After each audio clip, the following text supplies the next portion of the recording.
Oh, Sarvadharmasthapakatvam Sarvadharmaswarupakaha Acharyanam Mahacharyo Ramakrishnaaya Te Namaha. O establisher of all the faiths, embodiment of all the religions, the greatest teacher among all the teachers, O Sri Ramakrishna, my salutations to you. Namaste, Pranam, and Sri Ramakrishna sharing with us that unique secret of what he experiences during Samadhi. Till the time he enters Samadhi, he is aware, yes, he is getting into Samadhi, and it is such a moment of joy. Sri Ramakrishna says the feeling is like if you are putting a fish from a small container, constrained in that limited space. Suddenly you take out that fish and put it in the Ganges, the vast water body. How will that fish feel like? From that constrained surroundings to the vast openness of Ganges. Sri Ramakrishna says, my condition sometimes becomes like that. Something becomes like that. And then Sri Ramakrishna says that till such time, I can tell you that I'm enjoying the communion with the Divine Mother. I'm enjoying that sitting on the lap of the Divine Mother. But beyond that, what happens? When the God, when the Divine Mother removes that even trace of ego, then what happens? I cannot describe. When one attains Nirvikalpa Samadhi, when one attains Jada Samadhi, then what one experiences that I am very sorry, Sri Ramakrishna says, I cannot describe that. I can only tell, oh, that was such a wonderful moment to have the communion with my Divine Mother, to have oneness, the feeling of so near to the Divine Mother, so near to the Lord, that I can explain how nice I felt, like a fish coming out from the small pot into the water of Ganges. Then once Samadhi is attained, once God removes that little trace of I, then the duality ceases. The duality ceases to be there of I and you, of me and my mother. It goes over. Now, child becomes one with the mother, and what that experience is, Sri Ramakrishna says, nobody can describe, even I can describe. So that was Sri Ramakrishna's experience during the Samadhi that he shared with us. And now, on this particular day of 7th April 1883, it is a Saturday, Sri Ramakrishna has come to Calcutta to visit another, his beloved householder disciple, rich Zamindar for that matter, Balaram Bose. And as usual, initially when Sri Ramakrishna arrived, all those intimate circle of his disciples, Narendra, Rakhal, Bhavanath, M, they were also with Sri Ramakrishna enjoying this gathering at Balaram Bose's house. As usual, the moment all these people, they met together, Narendra started singing. He tuned his tanpura and he sang some beautiful songs. Then Sri Ramakrishna asked Bhavanath also to sing a song, and after all that merriment was over, then Narendra casually, he said to Sri Ramakrishna that Bhavanath has given up fish and betel-leaf. He doesn't enjoy eating the betel rolls now. He is getting into that spiritual fold, that he has given up these petty kind of relishes, enjoying fish and enjoying betel-leaf. And then Sri Ramakrishna says, why so? What is the matter with fish and betel-leaf? They are not harmful, Sri Ramakrishna says. The renunciation of woman and gold is the true renunciation. What is the point in simply giving fish and betel-leaf? Continue with that. There is no harm. These are so harmless kind of enjoyments that you are having. Having a fish in your lunch or as a snack, and then enjoying that betel roll after your nice food. There is nothing wrong in it. What one should renounce, what one who has started on the path of spirituality, one who has taken up the path of spirituality should renounce lust and greed. Woman and gold are the worst kind of attachments, Sri Ramakrishna says, to this worldly life. If at all one has to progress on the spiritual path, get rid of that lust and greed. Get rid of that attachment to woman and gold, and only then you can proceed on this path to get the illumination, to get the enlightenment. And then suddenly Sri Ramakrishna notices, oh, Rakhal has disappeared somewhere. Where is he? He's not to be seen. We are all enjoying these songs. Narendra has sung, Bhavanath has sung. Where is Rakhal? Then one devotee said, sir, he's asleep in the next room. And Sri Ramakrishna says, oh, he's asleep. And then he gave one example. He narrated one incident. He said, once a man went to a certain place to see a theatrical performance. He went to see a drama. He went to see a theater, carrying a mat under his arm. Now, old days, those used to be open-air kind of theaters, and no seating arrangement like book your ticket and book your seat. So people used to go with the mat under their arm, spread the mat, and enjoy the theater, which was, they enjoy the drama which was being performed there in the open stage.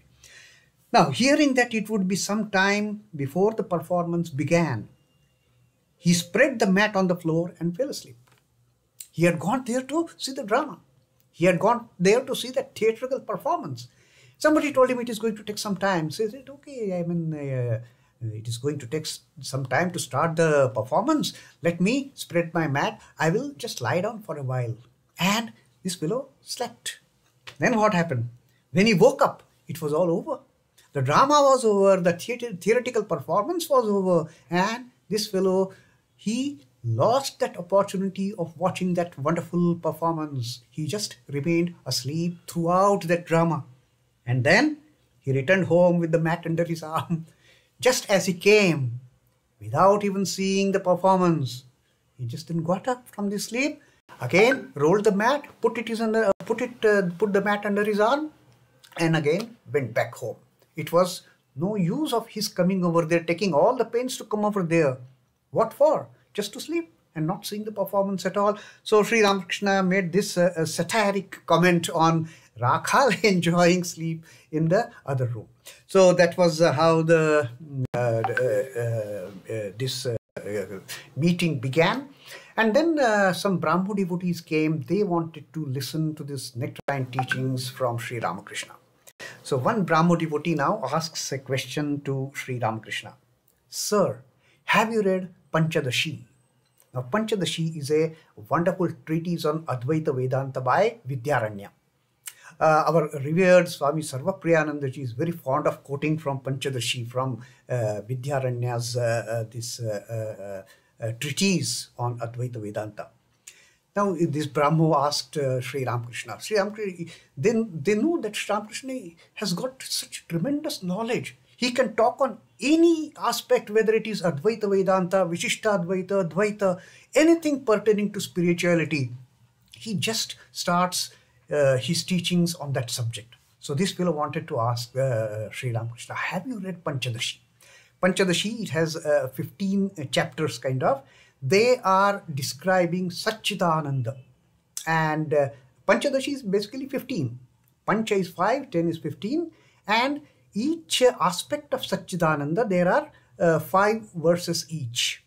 So there are 5 chapters each. So 5 pertaining to Sat, 5 pertaining to Chit, 5 pertaining to Anandam, the bliss. So Sri Ramakrishna says, at first one should hear books like that. Indulge in reasoning. During your initial stages of this journey, you read all these books. You read Panchadasi, you read Upanishads, you read Bhagavad Gita, you read the scriptures. That is for the initial. When you are taking up that journey, you are just starting that journey. At first, one should hear the books like that and indulge in reasoning, and then keep on discriminating. Keep on discriminating, reasoning what is real, what is unreal, what is Sat, what is Asat. And later on, Sri Ramakrishna says that the condition comes that the the devotee transcends from this basic position to a much higher position where this bookish knowledge is of no use then. And then Sri Ramakrishna quotes from one particular song that, cherish my precious Mother Shama tenderly within, O mind. Cherish this mother, cherish the divine mother who is there within you, who is sitting there in that anahata chakra of yours. Cherish the presence of divine mother within you. May you and I alone behold her. Just you and I behold the presence of the mother in the divine heart, in your heart, letting no one else intrude. Let no other thoughts come. Let no one know that you are cherishing the company of your divine mother. Once you are beyond the formal reading of these texts and all, then you get into the position where you just relish, you just enjoy, you get into that blissful mood of enjoying the company of divine mother sitting in your heart. Then you don't need any scriptures, then you don't need any books. Then it is just you and I, the child and its mother.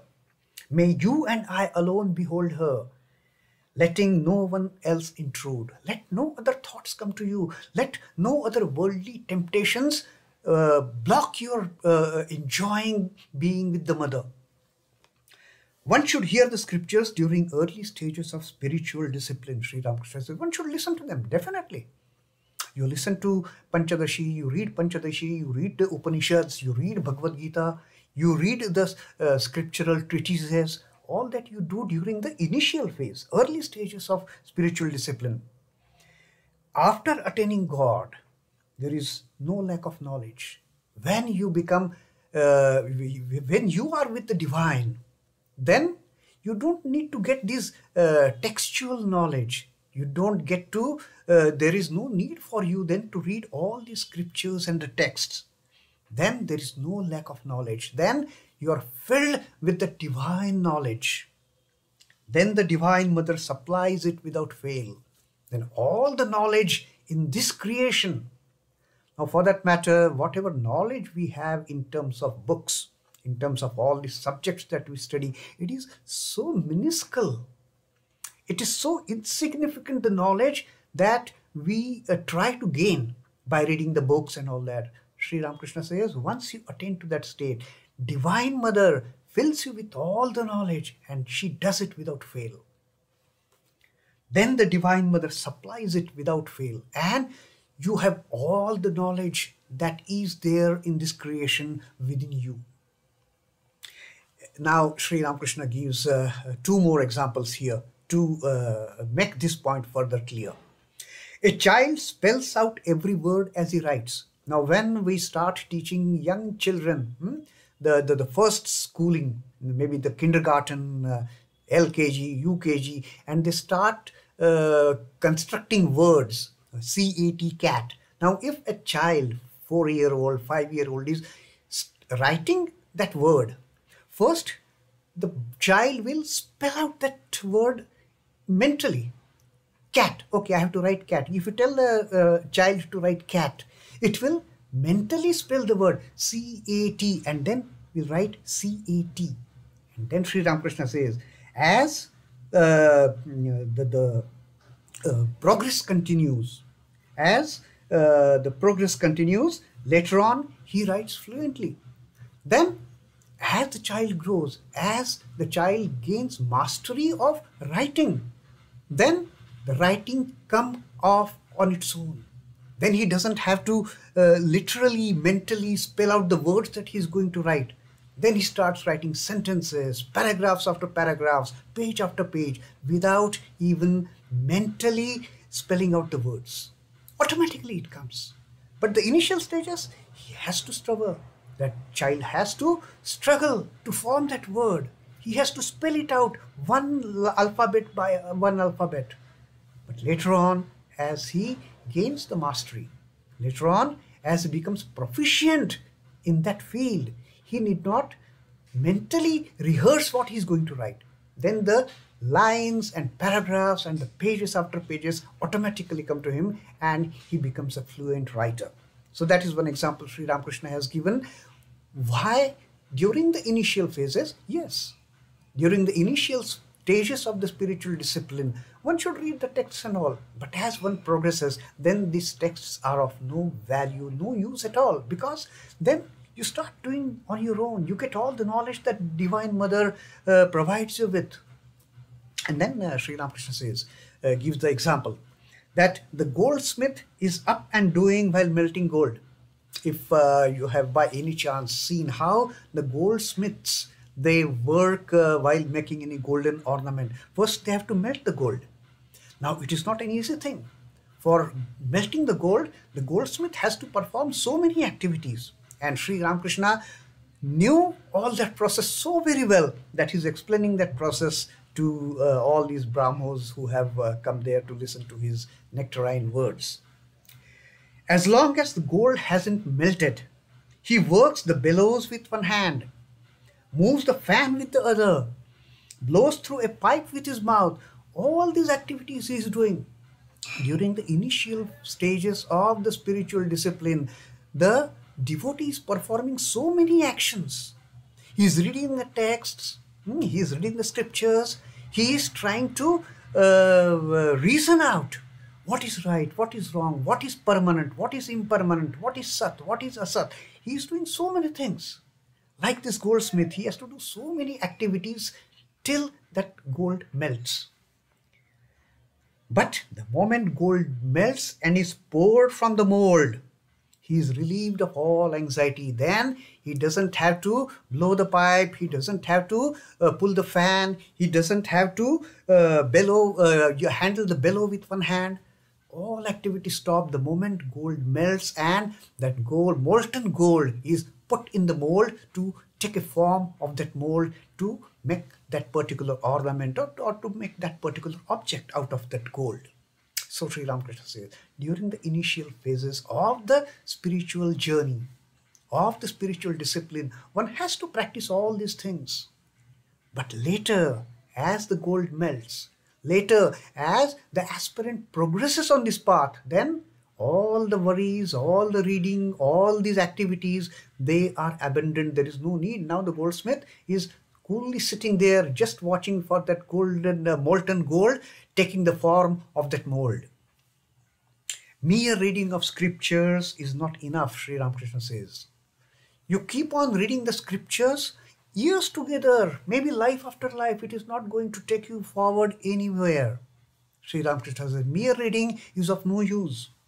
Mere reading of the scriptures is not enough. A person cannot understand true significance of the scriptures if he is attached to the world.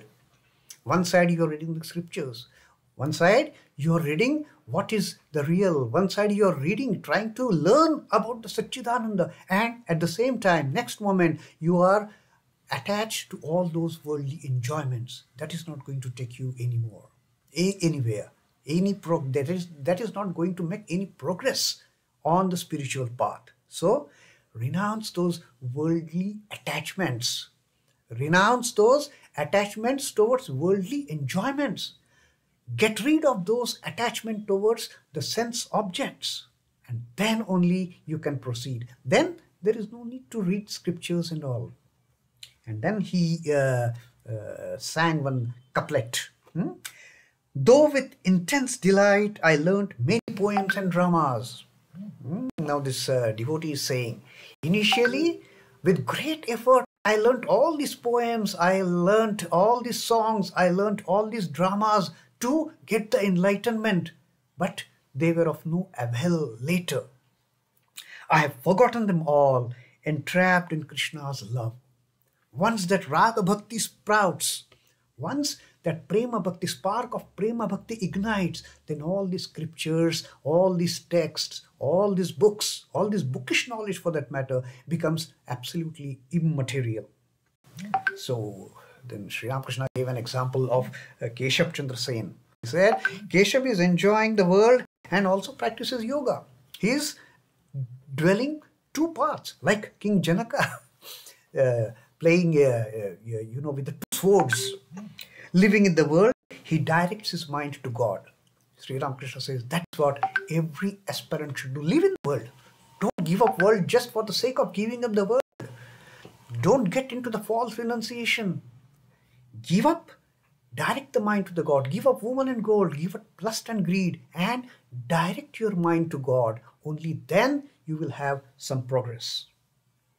And then one devotee during this talk, he says, he told about one convocation which was held at the Calcutta University. So many students graduating and getting their degrees and diplomas. So he said that the meeting looked like a forest of human heads. Such a huge crowd. This devotee is describing to Sri Ramakrishna. Now Sri Ramakrishna says, the feeling of divine is awakened in me when I see a great crowd of people. The moment Sri Ramakrishna used to see such a huge crowd, he used to see Brahman, he used to see Divine Mother in all of them. And he used to transcend from this lower plane. He said, whenever I see a crowd of large people, a huge crowd, my mind, the feeling of divine is awakened. My mind gets into that divine realm, because he used to see each and every person as an embodiment of the Divine Mother. Each and every person as an embodiment, a manifestation of the divine. I should have been overwhelmed with spiritual fervor. If I were there that day to see that convocation, I would have definitely got into samadhi, seeing so many Brahmans, so many Atmans in front of me, so many manifestations of the divine in front of me. I would have gone into samadhi. That is Sri Ramakrishna's spending a day at the Balaram Bosa's house, nice singing, nice kirtan, and then followed by this discussion on how the textbooks, how the spiritual texts, how the scriptural texts, they can take you forward to a limited extent, and then they becomes of no consequence. Then there is no need for the scriptures. Then the Divine Mother provides you with all the knowledge that she has created in this universe. Om Namah Shri Bhagavate Ramakrishnaya. Sri Ramakrishna Arpanamastu. Jai Thakur, Jai Ma, Jai Swamiji.